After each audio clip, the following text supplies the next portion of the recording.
Hi guys, in this episode of RayDK, I am excited to be checking out ATEEZ'S new comeback, BOUNCY, KHOT Chili Peppers. I don't know what's that second part of the title there, because I've only seen the song be called Bouncy everywhere, and there's that other edition that I've seen in some places, but I don't know if that's part of the title or whether that's like a second title. I don't know what's the situation there, but as far as I know, this is the title track of their new comeback. I've been waiting for it for a while. I've been keeping track of it for a while because I've been really excited to see what is ATEEZ gonna come back with.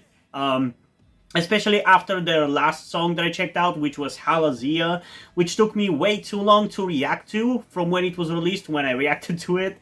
But I really enjoyed it. It was epic, it was interesting, and I'm just excited to get a new song by ATEEZ. Hopefully, I'll enjoy it more than the recent Stray Kids song, which wasn't bad, but felt disappointing, but I kind of also expected that I was gonna feel about it, how I felt about it, so hopefully this one is gonna be as entertaining as I expect it to be. But there's only one way to find out, so without further ado, let's get into ATEEZ'S Bouncy in 3, 2, 1.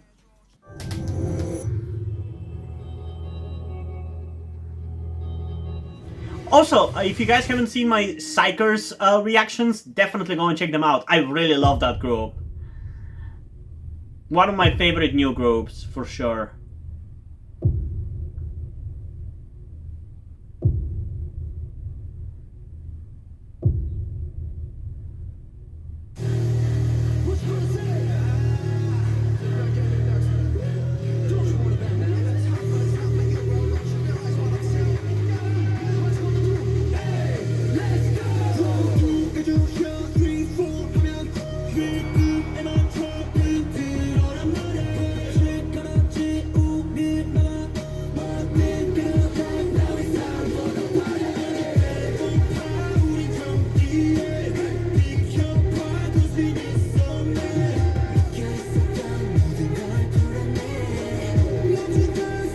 I love that Woyoung and I forgot his name are getting some screen time and lines when they usually get overlooked.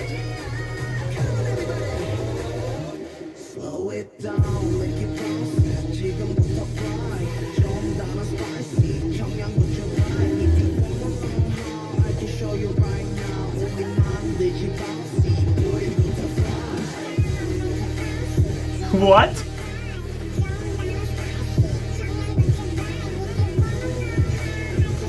What? Where did that parrot come from?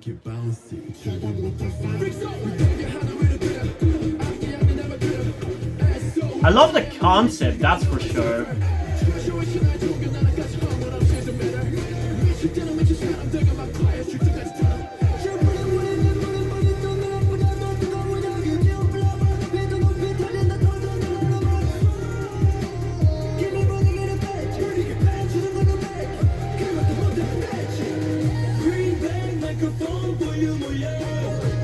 This definitely feels different for them, a little bit.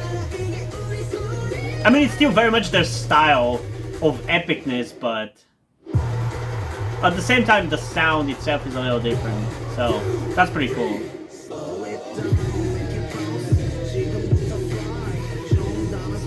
What the fuck is that choreo, though?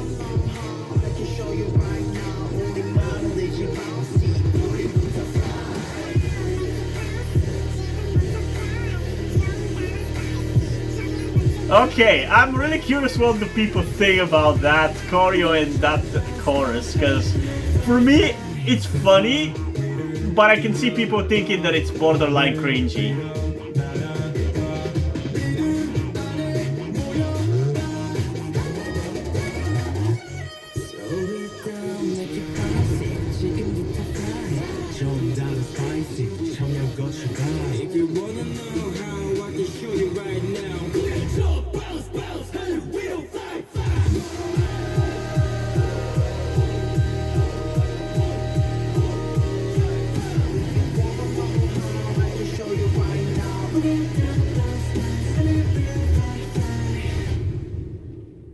Well, I know what's gonna be the thumbnail for this one, that's for sure. Okay. I forgot that there's usually teasers at the end.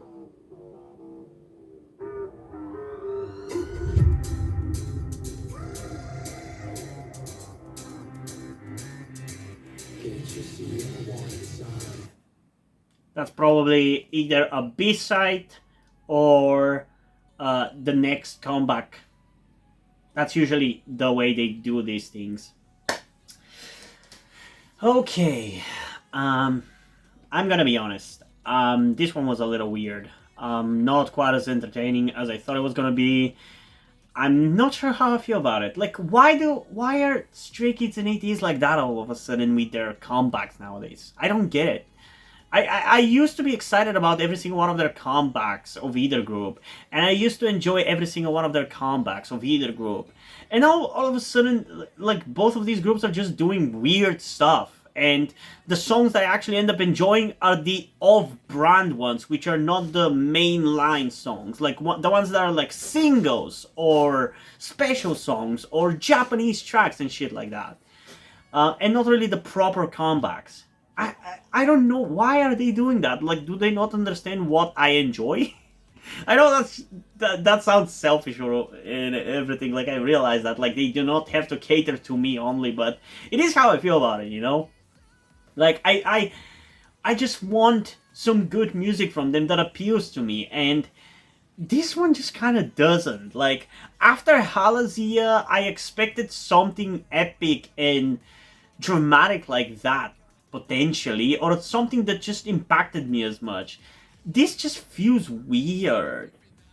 And I don't know whether the fact that I think one of the main like producers of ATEEZ has left the group, because it used to be like Lisa and Olunder, and I think it's the same thing with like Dreamcatcher's recent song, but I'm not as aware of whether he's involved or not with ATEEZ'S music, because I think for ATEEZ it's more so another person who works with Lisa and Olunder, and not one of them necessarily. Like, I don't remember, but I wonder whether that plays in some way, shape, or form into why the music has shifted and why this is not quite as enjoyable to me.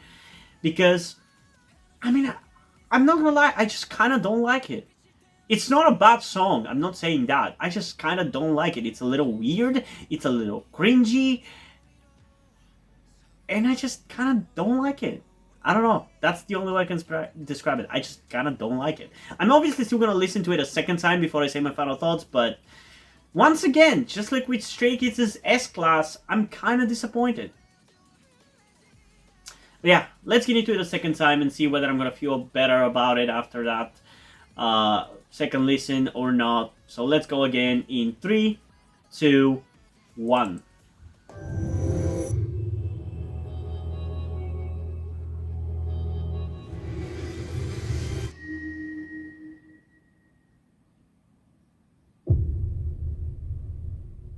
The visuals are pretty cool of this music video though, I'll give you that.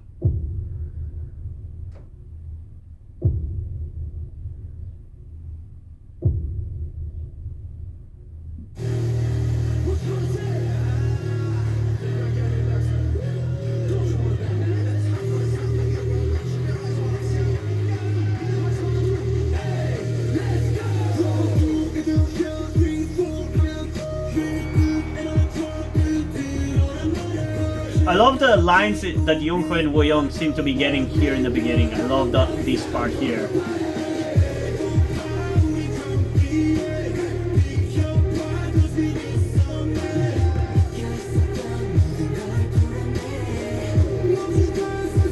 This beginning part is fine.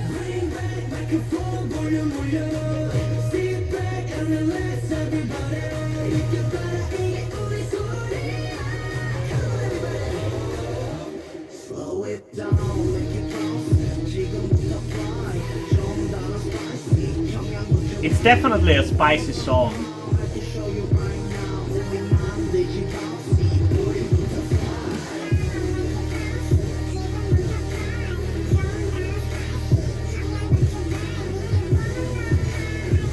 Okay, it does sound better on second listen. The same situation as with Stray Kids' S-Class pretty much.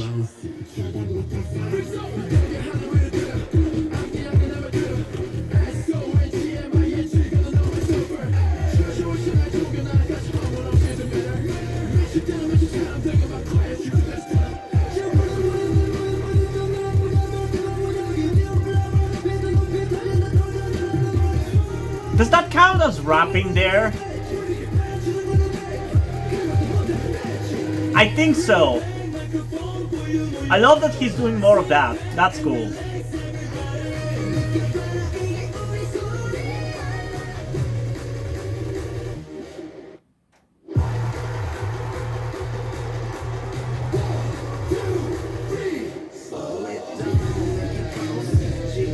That is so funny. I love the choreo. So good. I can't wait to see people's reactions to that.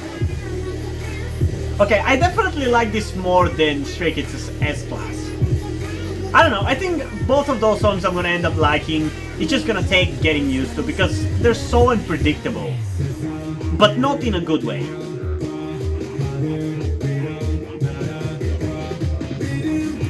Hell yeah, Yo-san, get those lines.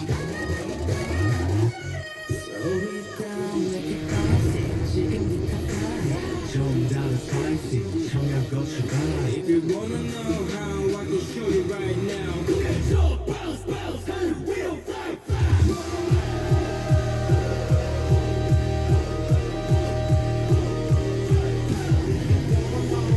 I can show you right now.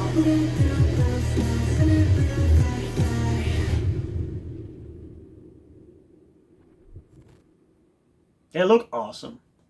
I love their outfits, dude.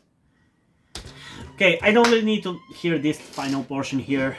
Okay, so, like I said, just like with Stray Kids' S-Class, it does sound better on second listen, but even if I end up liking these two songs, I just want to ask this question. How important it is for a song to be instantly enjoyable? Because one can easily make the argument that if a song requires more than one listen to be enjoyed, is it a good song? And I personally would say yes, because there has been time with songs like Stray Kids' Side Effects, or even with some of ATEEZ'S songs, mostly some B-sides, that have taken me a little while to listen to really start enjoying, but I've ended up enjoying them, and I do consider them now to be good songs. So that is not necessarily a bad thing, but it's like, the argument that I'm trying to make is how unlikable can a song be on first listen before it's too unlikable for you to even give it the opportunity to listen a second time.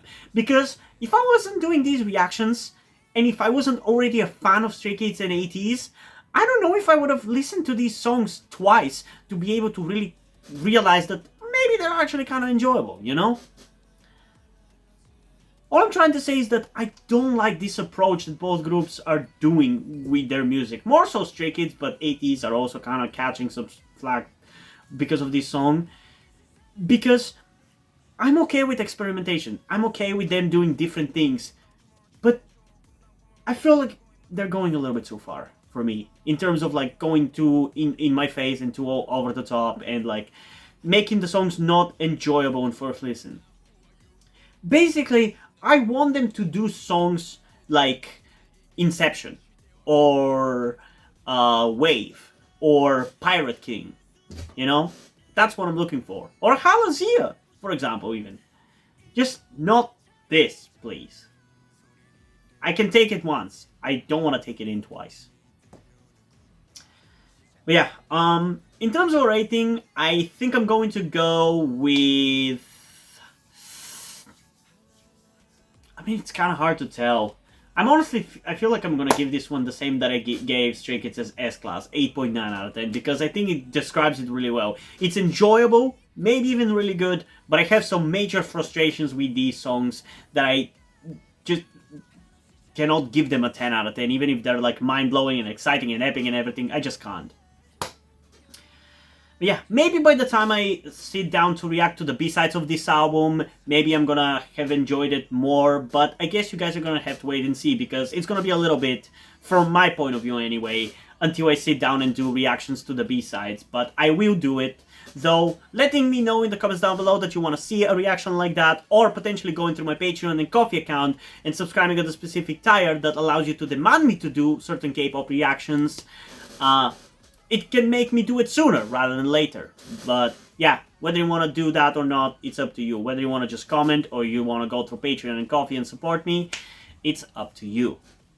And yeah, I am curious though, what do you guys think about this song? So comment those down below and let's have a discussion about this. And also, before we end this video, I just want to give a huge shout out to my currently 6 patrons on Patreon.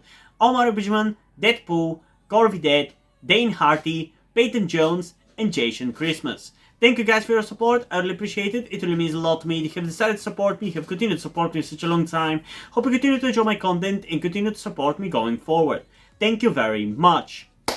And yeah, hope you guys enjoyed this video, and if you did, please leave a like and subscribe. Also, check out the description to my Wattpad, where I post my stories, because in addition to doing all these videos on my channel, I'm also a writer.